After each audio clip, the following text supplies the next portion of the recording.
Assalamualaikum warahmatullahi wabarakatuh. Halo semuanya, perkenalkan nama saya Linda Mahmud dari kelas 3B Prodi Akuntansi. Di sini saya akan menjelaskan materi kepada kalian semua mengenai teori keuangan dan perbankan syariah. Baik semuanya, di sini saya akan menjelaskan 3 bagian utama, yaitu definisi, tujuan, dan juga larangan-larangan apa saja yang terdapat dalam prinsip ekonomi syariah. Yang pertama ada definisi keuangan syariah. Secara sederhana, keuangan syariah adalah sistem pengelolaan keuangan yang dijalankan berdasarkan prinsip-prinsip hukum Islam atau syariah. Berbeda dengan sistem konvensional yang berfokus pada maksimalisasi keuntungan finansial semata.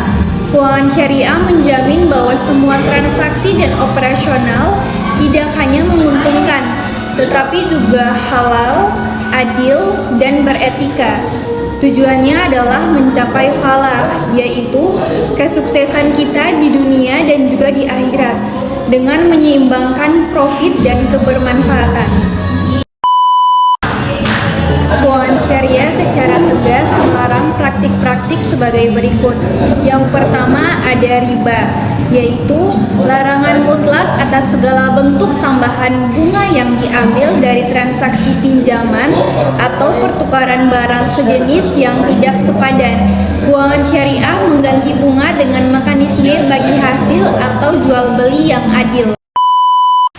Berikut ada 4 jenis riba, yaitu yang pertama ada riba qard, yaitu suatu manfaat atau tingkat kelebihan tertentu yang disyaratkan terhadap yang berhutang atau muqtarid. Yang kedua adalah riba jahiliyah, yaitu hutang dibayar lebih dari pokoknya karena si peminjam tidak mampu membayar hutangnya pada waktu yang ditetapkan. Kemudian yang ketiga ada riba fad, yaitu pertukaran antar barang sejenis dengan kadar atau takaran yang berbeda, sedangkan barang yang dipertukaran itu termasuk dalam jenis barang ribawi. Yang keempat adalah riba nasi'ah, yaitu penangguhan penyerahan atau penerimaan jenis barang ribawi yang dipertukarkan dengan jenis barang ribawi lainnya. Kemudian yang kedua ada garar. Garar adalah ketidakpastian berlebihan. Larangan terhadap transaksi yang mengandung ketidakjelasan, ketidakpastian, atau risiko berlebihan yang dapat merugikan salah satu pihak. Spekulasi yang tidak berdasar. Berikut adalah beberapa contoh dari larangan garar, yaitu yang pertama, menjual barang yang belum ada atau ma'dum, seperti menjual ikan yang masih berada di lautan yang belum tertangkap. Kemudian yang kedua, menjual hasil panen yang belum tumbuh atau belum berbuah. Yang ketiga tuh seperti menjual janin hewan ternak yang masih di dalam kandungan induknya. Yang kedua, ketidakjelasan objek transaksi barang atau jasa, seperti yang pertama, menjual salah satu dari tumpukan barang ini tanpa menentukan secara spesifik barang mana yang dijual. Kedua, menjual suatu barang, misalnya seperti mobil, tanpa menyebutkan merek, tahun, kondisi, atau spesifikasi penting lainnya, sehingga pembeli tidak tahu persis apa yang dia dapat. Yang ketiga, seperti menjual barang yang masih tersegel dalam kotak tanpa memperbolehkan pembeli memeriksa isinya. Contoh yang ketiga itu seperti ketidakmampuan menyerahkan objek transaksi, seperti menjual barang curian atau barang yang sedang hilang. Yang kedua, menjual barang yang masih terbang di udara. Yang ketiga, seperti menjual barang yang berada di luar negeri dan tidak jelas apakah bisa dikirim atau diserahkan kepada pembeli. Terus contoh yang keempat, seperti ketidakjelasan harga atau syarat pembayaran. Contohnya itu kayak menetapkan harga yang tidak pasti, misalnya saya jual mobil ini dengan harga sesuka saya, atau harganya akan mengikuti harga pasar minggu depan. Kemudian yang kedua seperti transaksi dengan dua harga, misalnya harga jaket ini 1 juta jika tunai atau 1,5 juta jika kredit tanpa ada penetapan yang pasti saat akad dilakukan. Kemudian yang ketiga adalah maisir. Maisir yaitu larangan terhadap segala bentuk perjudian, taruhan, atau transaksi yang didasarkan pada keberuntungan semata. Berikut adalah beberapa contoh maisir yang sering ditemukan. 1. Aktivitas perjudian konvensional seperti bermain judi, kartu, atau dadu. Permainan seperti poker, blackjack, atau dadu yang melibatkan taruhan uang atau barang berharga. Kemudian yang kedua tuh seperti taruhan olahraga atau sport betting, yaitu mempertaruhkan sejumlah uang pada hasil pertandingan sepak bola, balap kuda, atau olahraga lainnya, di mana hasilnya bergantung pada spekulasi dan keberuntungan. Kemudian yang ketiga itu seperti permainan kasino. Semua bentuk permainan di kasino seperti mesin slot, roulette, dan lain-lain. Kemudian yang kedua tuh undian dan lotre. Itu seperti membeli lotre atau togel. Seseorang membeli tiket dengan harapan memenangkan hadiah besar, di mana hasil akhirnya ditentukan sepenuhnya oleh keacakan atau keberuntungan, bukan keterampilan atau usaha.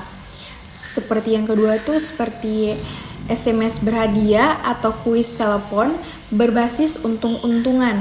Program berhadiah yang meminta peserta membayar sejumlah biaya atau taruhan untuk berpartisipasi dan pemenangnya ditentukan oleh undian atau tebakan acak. Yang ketiga tuh contoh yang ketiga, investasi spekulatif tinggi. Itu seperti investasi berbasis spekulasi murni tanpa analisis fundamental yang jelas, di mana keuntungan atau kerugiannya bergantung pada faktor yang sangat tidak pasti dan mirip dengan taruhan, walaupun ini seringkali beririsan dengan konsep garar. Yang ketiga itu seperti skema piramida atau Ponzi scam. Itu meskipun bukan perjudian murni, sistem ini dianggap maisir karena keuntungan peserta awal sepenuhnya didasarkan pada uang yang disetor oleh peserta baru, bukan dari bisnis atau usaha yang nyata, sehingga sangat tidak pasti dan merugikan mayoritas peserta. Yang keempat, ada investasi haram, yaitu larangan berinvestasi pada sektor-sektor bisnis yang bertentangan dengan syariah, seperti minuman keras, judi, atau lain sebagainya. Sebagai pengganti dari praktik yang dilarang, keuangan syariah mengedepankan beberapa prinsip, yaitu yang pertama bagi hasil. Ini adalah jantung dari keuangan syariah. Hubungan antara lembaga keuangan dan nasabah adalah sebagai mitra atau syarik, bukan sebagai kreditur dan debitur. Keuntungan dan kerugian dibagi bersama sesuai kesepakatan awal atau nisbah. Kemudian yang kedua ada transaksi berbasis aset real, yaitu setiap transaksi keuangan harus didukung oleh aset atau aktivitas sektor real yang nyata. Misalnya jual beli barang, sewa menyewa, kemitraan bisnis. Uang dipandang sebagai alat tukar, bukan komoditas yang bisa dijual untuk mendapatkan uang tambahan atau bunga. Yang ketiga yaitu keadilan dan transparansi. Semua pihak yang terlibat dalam transaksi harus mengetahui risiko keuntungan dan ketentuan kontrak secara jelas sejak awal. Kemudian yang keempat, fungsi sosial. Lembaga keuangan syariah juga memiliki fungsi sosial seperti mengelola dan mendistribusikan dana zakat, infak, sedekah, dan wakaf untuk kepentingan umum dan pengentasan kemiskinan. Keuangan syariah tidak hanya mencakup perbankan, tetapi juga berbagai instrumen keuangan lainnya, seperti yang pertama perbankan syariah, seperti Bank Umum Syariah, BPRS. Kemudian yang kedua ada pasar modal syariah, yaitu saham syariah, sukuk atau obligasi syariah, reksadana syariah. Kemudian yang ketiga ada asuransi syariah atau takaful. Yang keempat, lembaga pembiayaan syariah.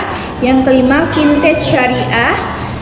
Singkatnya, keuangan syariah adalah sistem keuangan etis yang menyelaraskan kegiatan ekonomi dengan nilai-nilai agama Islam, menekankan pada keadilan, berbagi resiko, dan menghindari eksploitasi atau riba. Sumber hukum keuangan syariah terdiri dari 4 pilar utama, yaitu yang pertama adalah Al-Quran. Al-Quran adalah kitab suci dan pedoman utama umat Islam. Di dalamnya terdapat larangan tegas terhadap riba atau bunga tambahan tanpa imbalan yang sah, dan tuntutan untuk bermuamalah, yaitu bertransaksi secara adil. Yang kedua ada as-sunnah. As-sunnah adalah praktik, perkataan, dan ketetapan Nabi Muhammad SAW yang berfungsi sebagai penjelas dan pelaksana praktis ajaran Al-Quran dalam masalah ekonomi dan bisnis. Kemudian yang ketiga ada ijma, yaitu kesepakatan para ahli hukum Islam atau ulama mengenai suatu masalah yang tidak secara eksplisit diatur dalam Al-Quran atau Sunnah. Yang keempat ada kias atau analogi, yaitu penetapan hukum suatu kasus baru dengan mengacu pada kasus lama yang sudah ada hukumnya dalam sumber primer karena adanya kesamaan ilah, yaitu sebab atau alasan hukum.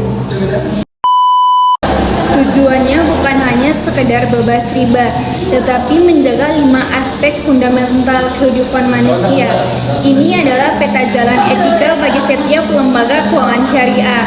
Yang pertama, menjaga agama, yaitu memastikan semua kegiatan ekonomi sesuai dengan prinsip tauhid dan syariah, seperti menghindari transaksi yang haram.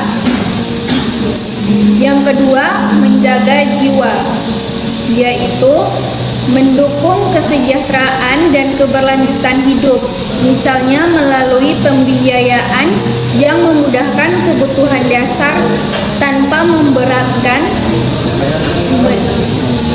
Kemudian yang ketiga yaitu menjaga akal, yaitu melarang transaksi yang berpotensi merusak akal sehat atau membawa kerugian besar seperti judi atau spekulasi berlebihan.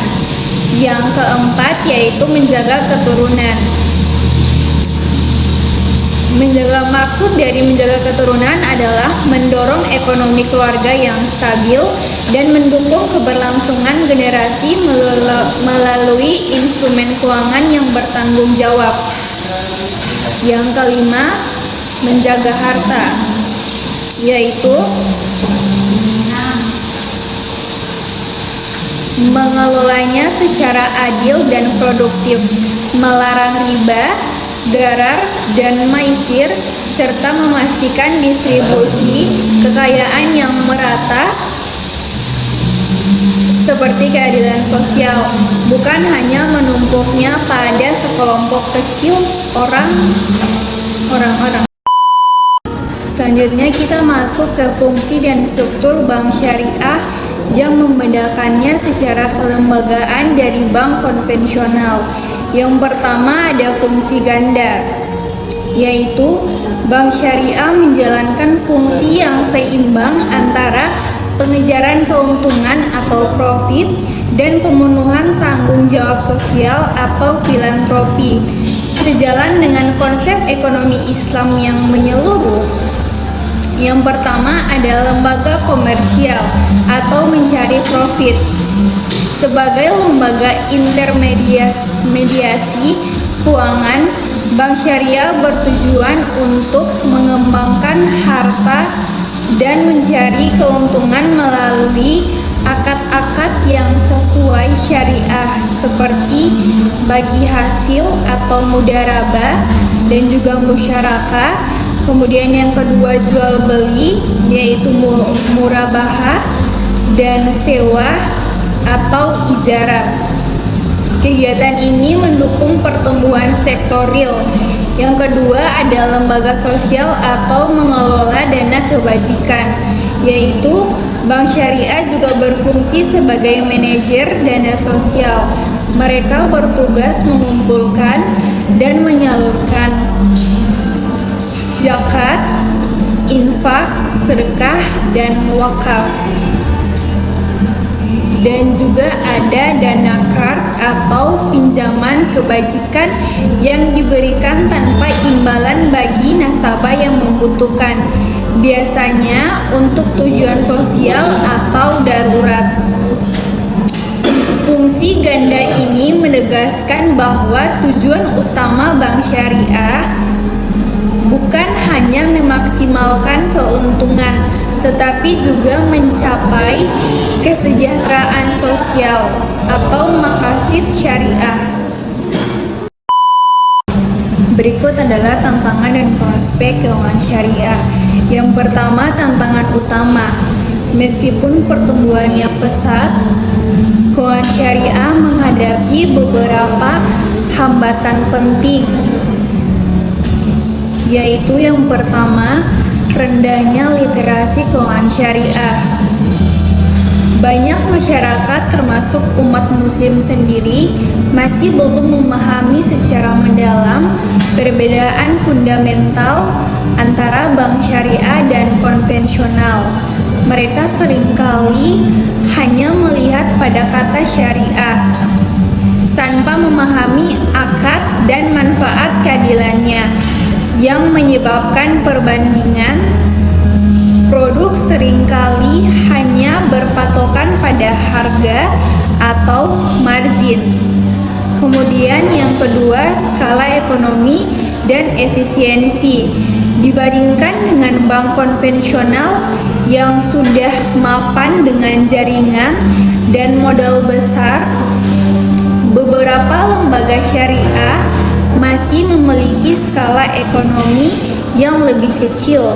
Hal ini terkadang memengaruhi efisiensi operasional dan kemampuan mereka untuk menawarkan suku bunga atau margin yang sangat kompetitif. Kemudian yang ketiga, persaingan dengan keuangan konvensional. Bank syariah harus bersaing langsung dengan pemain konvensional yang memiliki infrastruktur teknologi dan penetrasi pasar yang jauh lebih luas. Inovasi produk dan kecepatan layanan menjadi kunci untuk memenangkan persaingan ini. Kemudian ada perkembangan inovatif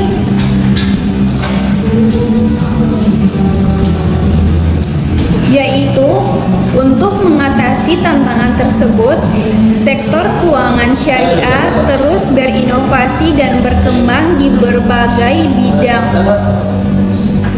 Yang pertama, keuangan sosial Islam, yaitu integrasi instrumen sosial seperti zakat, infak, sedekah, dan wakaf menjadi semakin penting. Bank syariah dan lembaga terkait kini aktif dalam mengelola dan mendistribusikan dana-dana ini untuk tujuan pemberdayaan ekonomi umat yang semakin memperkuat peran sosial dan etika dalam sistem keuangan. Yang kedua, ada pasar modal syariah. Keuangan syariah tidak hanya terbatas pada perbankan. Perkembangan sukuk atau obligasi syariah dan saham syariah memberikan alternatif investasi yang sesuai dengan prinsip syariah bagi investor. Sukuk khususnya telah menjadi instrumen penting pembiayaan infrastruktur negara yang bebas dari unsur riba. Kemudian ada vintage syariah, yaitu adopsi teknologi keuangan yang mempercepat akses ke layanan syariah. Nah, jadi kesimpulan dari materi ini ialah ekonomi dan perbankan syariah beroperasi dengan menghilangkan unsur eksploitasi atau riba, ketidakjelasan atau gharar, dan spekulasi merusak atau maisir.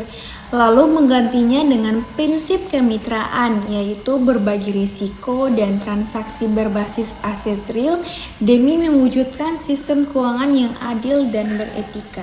Thank you everyone! Thank you Elmar! Boom!